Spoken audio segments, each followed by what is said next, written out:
আজকে ওরা আমার মাম্মা পাপাকে পচা কথা বলছিল। ওরা খুব পচা, বললো নাকি স্টেপফাদার বাজে হয়। তুই তো আমার বেস্ট ফ্রেন্ড, তুই বল না। আমার পাপা তো ভালো পাপা, ওরকম ভালো পাপা তো কারণই নেই, তাই না? না না মিকা, ওরা কিছু ভুল বলছে না। হ্যাসেল গেটারকে ওদের স্টেপফাদার জঙ্গলে পাঠিয়ে দিয়েছিল, মনে নেই তোর? পড়েছিস তো টেক্সট বুকে। আর বেঙ্গলি বইতেও তো একটা গল্প আছে যে একটা স্টেপফাদার তার বাচ্চার মা যখন চলে যেত সেই বাচ্চাকে দিয়ে সব ঘরের কাজ করাতো আর খেতেও দিত না। তাহলে তো স্টেপফাদারের পচাই হয়। ওইটা তো বইতে লেখা আছে। আরে সত্যি বলেই তো বইতে লেখা আছে স্টেপফাদাররা দুষ্টই হয়। স্যার, অ্যাকাউন্টসে কি প্রবলেম হয়েছে? এক মিনিট, এটা চেক করুন। এই ভেন্ডারের অ্যাকাউন্টে বহু বছর যাবত টাকা জমা পড়ছে, পরশুও পড়েছে, কিন্তু কি খাতে কি বৃত্তান্ত কোনো ডিটেলস নেই।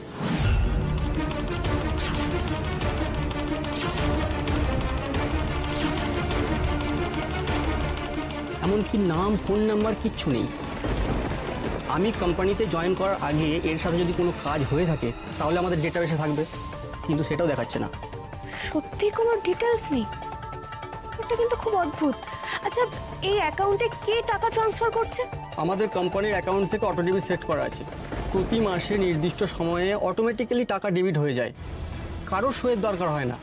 এতগুলো বছর কিভাবে যে বিষয়টা চোখ এড়িয়ে গেল আমার সেটা বুঝতে পারছি না। আচ্ছা, যে অ্যাকাউন্টে টাকাটা ট্রান্সফার হয়েছে সেটার ডিটেলস নিশ্চয়ই আমাদের কাছে আছে। হ্যাঁ আছে। ওটা আমাকে একটু দিন না প্লিজ। কি ব্যাপার,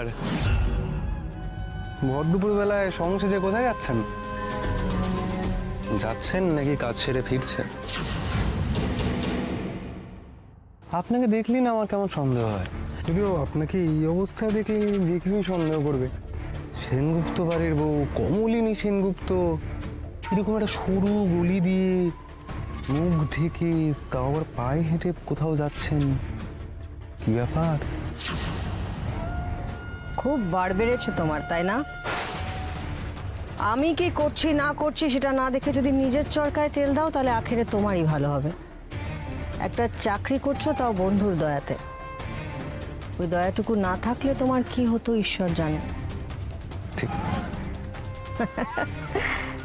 একটা গার্লফ্রেন্ড জুটিয়েছিলে, তাই না? তাকেও তো রাখতে পারো না। তোমার বন্ধু তবু নিজের পছন্দ মতো মেয়েকে বিয়ে করেছে, তুমি তো সেটাও পারলে না। পারতাম, কিন্তু মনিমা কি বলুন তো, আমার মনে হয় আমার জীবনে অন্য কেউ ঢুকে কাঠি নেড়েছে। তককে তককে আছি, যেদিন এই ব্যক্তি তাকে ধরতে পারবো সেদিনই ব্যক্তির কপালে ঘোর বিপদ। আপনাকে বলিনি, কিন্তু আমি ওই ব্যক্তির কথা বললাম যে তার কপালে বিপদ। আসি। মনিমা,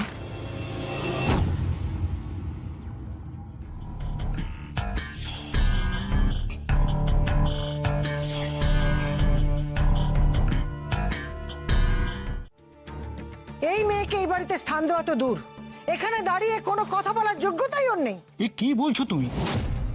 আশ্রমে তুমি একনিষ্ঠ কর্মী ছিলে। তুমি যদি মানুষে মানুষে ভেদাভেদ করো, একে অপরকে এরকম ছোট করে দেখো, এরকম ঔদ্ধত্য দেখাও, তাহলে তো তোমার আশ্রমে কাটানোর দিনগুলো মিথ্যা হয়ে গেল। মা, মা, মা একটু ঠান্ডা হন না, একটু শান্ত হন। মহারাজ, একটু বসুন, আপনারা একটু শান্ত হয়ে বসুন। এই মেয়েটার জন্য আমার সংসার ধর্ম সব নষ্ট হয়ে যাচ্ছে। রোজ রোজ এসে আমার মাথা খারাপ করে দিচ্ছে, সুস্থভাবে বাঁচতে দেবে না। দাঁড়াও সুরমা, ও কি বলতে চায় সেটা আমাদের জানা উচিত। মধুবন, চল। তুমি কেন এখানে এসেছো? কি হয়েছে? একটা খুব জরুরি কাজেই আমি এসেছি স্যার, না হলে আমি এখানে আজ আসতাম না। অফিসের অ্যাকাউন্টসে একটা বড়সড় গন্ডগোল ছিল। একটা অ্যাকাউন্টে বহু বছর ধরে কোম্পানির অ্যাকাউন্ট থেকে অটো ডেবিটে টাকা ঢুকছে, কারোর কোনো সই লাগছে না। এই তো গতকালই 5 লাখ টাকা ঢুকেছে, আজ আবার সেখান থেকে 3 লাখ টাকা তোলাও হয়েছে।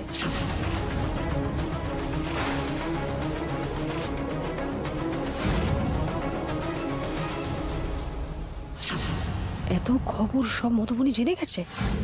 বাড়ির সবার সামনে পূর্ণেন্দু সেনগুপ্তর কাছে সব বলতে এসেছে মেয়েটা। একে আমি থামাবো কি করে? ব্যবসার বিষয় তো কোনোদিন মাথা গলায়নি, আজকে কি করে কথা বলবো সেটা নিয়ে? কার অ্যাকাউন্ট সেটা জানতে পারলে? বাবা, মহারাজরা চলে এসছেন, মাও ভীষণ রেগে আছেন। এই সময়ে বাড়িতে অফিসের এই সমস্ত আলোচনাটা কি ভালো হচ্ছে? বোমা, এই ফ্যাক্টরিটা ভালোভাবে না চললে আমরা কেউ ভালো থাকবো না। তাই যে কোনো অবস্থাতেই এই আলোচনাটা জরুরি। হ্যাঁ বলো। আমি এই অ্যাকাউন্ট হোল্ডারের ব্যাপারে ব্যাংক ম্যানেজারের কাছ থেকে সমস্ত ডিটেলস জেনে এসেছি। কি নামে অ্যাকাউন্ট বলো তাড়াতাড়ি, আমি জানতে চাই, আমার জানতে হবে এই ফ্রডটা কিভাবে করছে। দেবযানী সেনগুপ্ত।